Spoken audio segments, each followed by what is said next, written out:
Muy buenos días a todos.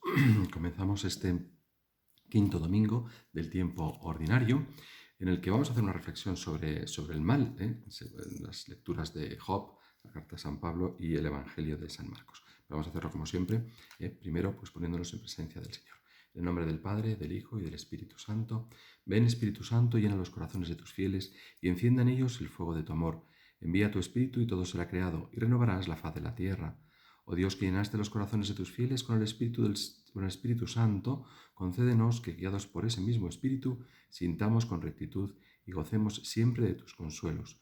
Dios te salve María, llena eres de gracia, el Señor es contigo. Bendita tú eres entre todas las mujeres, y bendito es el fruto de tu vientre, Jesús. Santa María, Madre de Dios, ruega por nosotros pecadores, ahora y en la hora de nuestra muerte. Amén.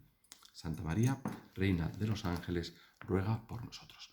Muy bien, pues como os decía, vamos a comenzar por proclamar el Evangelio de San Marcos, capítulo 1, versículos 29 en adelante.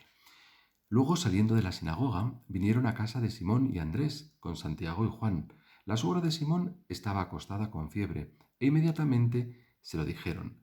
Él, acercándose, la tomó de la mano y se levantó. La fiebre la dejó y ella se puso a servirles.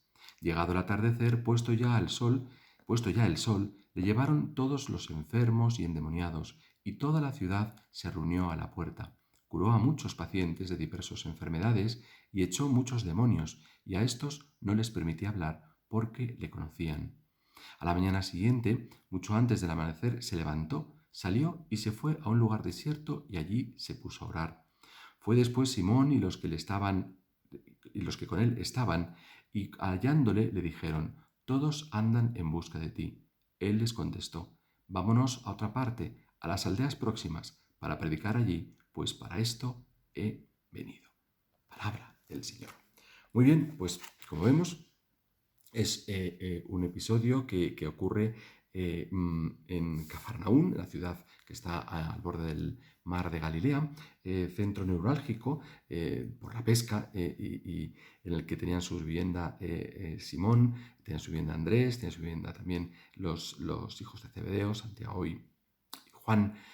Y tenemos esta situación en la que el Señor es buscado para vencer el mal. Y fijaros que si hacemos un análisis sobre las lecturas de hoy, también en la primera lectura vemos a Job, que está no ya luchando, pero sí cuestionándose una serie de preguntas y haciéndose una serie de reflexiones que es normal que nos hagamos todos frente al mal, precisamente, ¿no? Bueno, pues vemos a Jesús venciendo al mal, luchando contra el mal y venciendo el mal en los enfermos, que cura y que trata de aliviar ese mal que está dominando al hombre, ¿no? Y que a veces, pues que nos dejamos dominar por él, ¿no? Y que lo hace, el mal intenta dominar al hombre de distintas maneras, tanto físicas como espirituales. Y lo estamos viendo aquí en el Evangelio, ¿no? Que curó a muchos de dolencias físicas y a muchos endemoniados, ¿no? Pues este vencer Jesús al mal es lo que tenemos que sacar un poco en claro de las distintas formas en este día de hoy.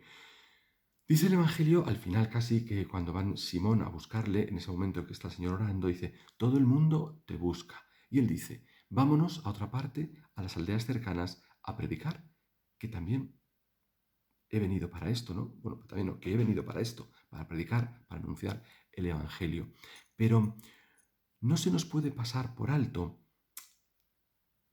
que al día siguiente de curar a la suegra y a tantos otros, se marchó al descampado a orar.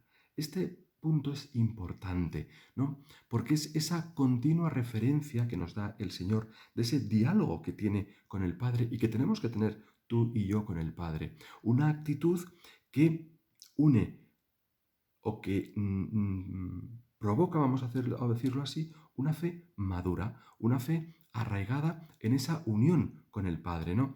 Y es esa fe que tú y yo, esa fe que nosotros también debemos de madurar, ¿no? Respecto, pues, a la imagen que tenemos de Dios, ¿no? Porque a veces nos quedamos con una imagen de lo que hemos pasado hace pues, ya un mes y unos días, ¿no? La encarnación, ¿no? Y tenemos que madurar nuestra fe en esa imagen de Dios que no solo tenemos que ver en su encarnación, sino también en su misterio pascual, es decir, en la muerte y en la resurrección.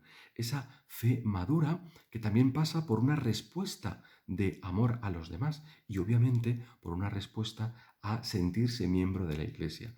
Todo esto es lo que va haciendo que nuestra fe vaya madurando. El Señor lo tenía muy claro, el Señor lo deja aquí pues muy, muy clarito, ¿no? En esa unión con el Padre, en esa preocupación por los demás y en ese afán de hacer comunidad, ¿no? Todo el mundo te busca, le dice Simón tras esa oración, ¿no?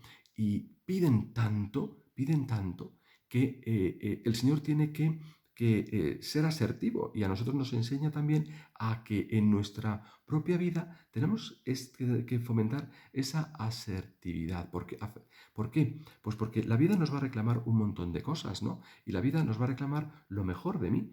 Todo el mundo va a buscar lo mejor de ti. Y precisamente por eso, por esa unión que tenemos con el Señor y por esa fe que tenemos, los que no están un poquito más alejados o los que van a tener, a lo mejor no tienen una fe tan madura como la nuestra, o como la que podamos tener, pues nos van a buscar, ¿no? Nos van a buscar. Y hay que mejorar, no mejorar, lo que hay que hacer es saber poner en orden nuestra vida, ¿no? En ese saber en orden nuestra vida, tenemos que saber a quién darnos, ¿no? Tenemos como que organizar nuestro darnos a nosotros mismos, ¿no? Y primero, obviamente, y en primer lugar, siempre hay que poner a nuestro Señor Jesucristo, siempre hay que poner a Dios, después hay que poner a la familia, a los que tenemos más cercanos, y ya, pues en un tercer, cuarto, quinto lugar, pues hay que poner a los amigos, a esas personas que son, sí, que son cercanas, incluso a la parroquia, también hay que ponerlo en un lugar seguido de Dios, evidentemente,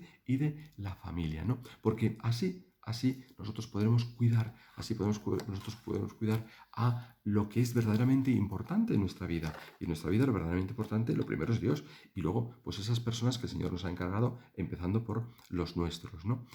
Y este saber decir que no es importante porque aunque pueda parecer que no, aunque pueda parecer que nuestra misión es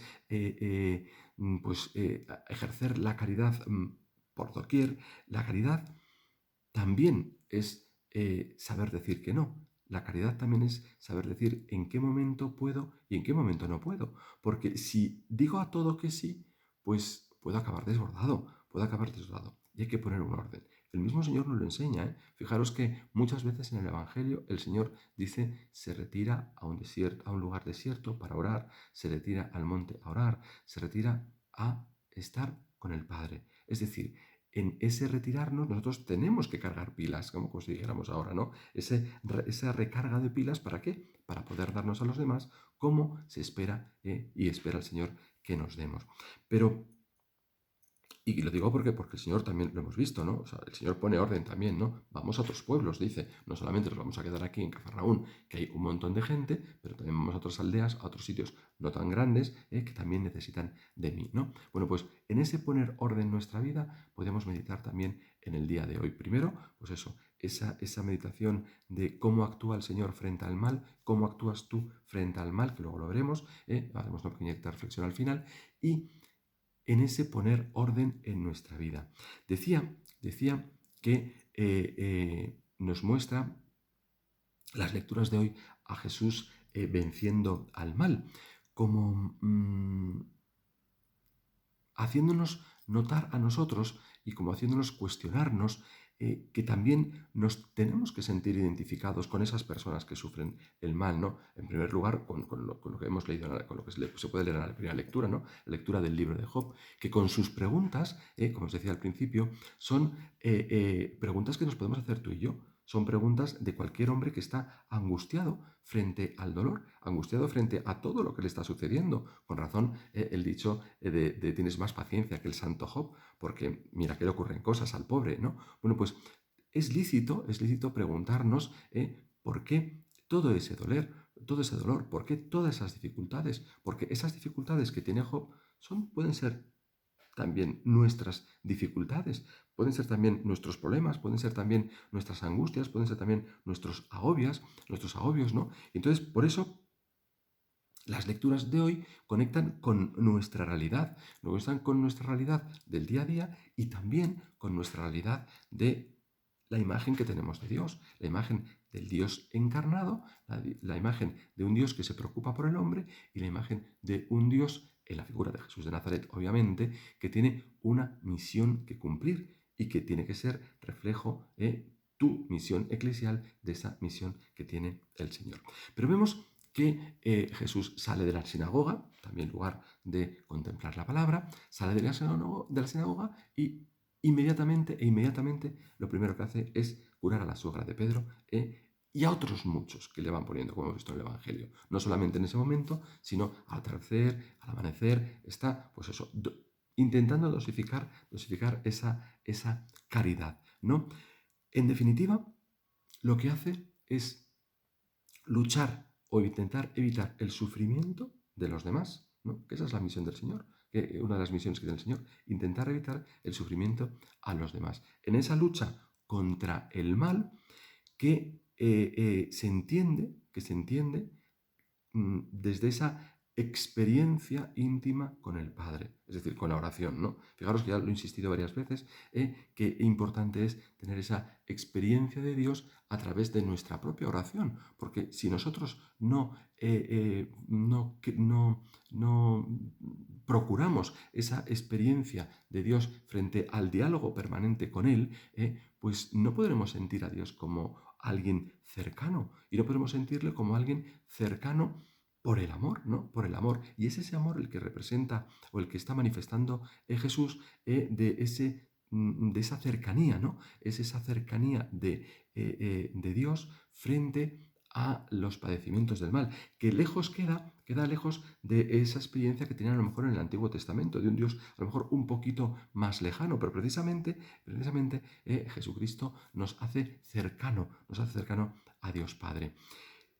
Y esa cercanía nos la hace posible con esa relación de intimidad, esa relación que tenemos que aprender tú y yo, ese momento en el que tú y yo también nos tenemos que retirar a orar y qué fundamental es y cuán fundamental es esos momentos de parada, esos momentos de decir, hasta aquí, esos momentos de decir, ahora necesito estar contigo, ahora necesito tranquilizarme, ahora necesito alimentarme, ahora necesito cargar pilas frente al sagrario, frente a la forma consagrada, frente, bueno, pues, donde sea, pero con esa intimidad con el Señor, alejados de todo ruido, alejados de todo aquello que nos, como decíamos ayer, ¿no? Alejados de todo aquello que nos haga o que no nos permita ese descanso en el Señor, ese descanso del corazón que es fundamental. Bueno, pues podríamos preguntarnos ante las lecturas de hoy si tiene sentido la vida si hay mal, es decir, si en nuestra vida abunda el mal o el sufrimiento, ¿tiene sentido nuestra vida? Que es lo que se preguntan muchos, ¿no? Y que está en boga ahora sobre el final de la vida, ¿no? Si sufres, ¿para qué seguir viviendo? Es mejor acabar con todo cuanto antes, ¿no? Pues bueno, pues vemos que a la luz del Evangelio, es decir, desde la fe, el sentido de la vida es con y por Jesús. El sentido de la vida es con y por Jesús, a través de la palabra, a través de las acciones, esas acciones movidas por el amor, movidas por la cercanía, movidas por el afán de hacer lo mismo que Jesús. De esa forma, acabar con el mal y el sufrimiento es posible si nos empeñamos, iba a decir, no, pero si procuramos que a través de esa palabra, a través de esa oración, nosotros transformamos todo ese sufrimiento, transformamos todo ese dolor en sentido de vida con y por Jesús. Se lo pedimos con fe. Gloria al Padre, al Hijo y al Espíritu Santo, como era en el principio, ahora y siempre, por los siglos de los siglos. Amén. Feliz domingo. Nos vemos. Hasta luego.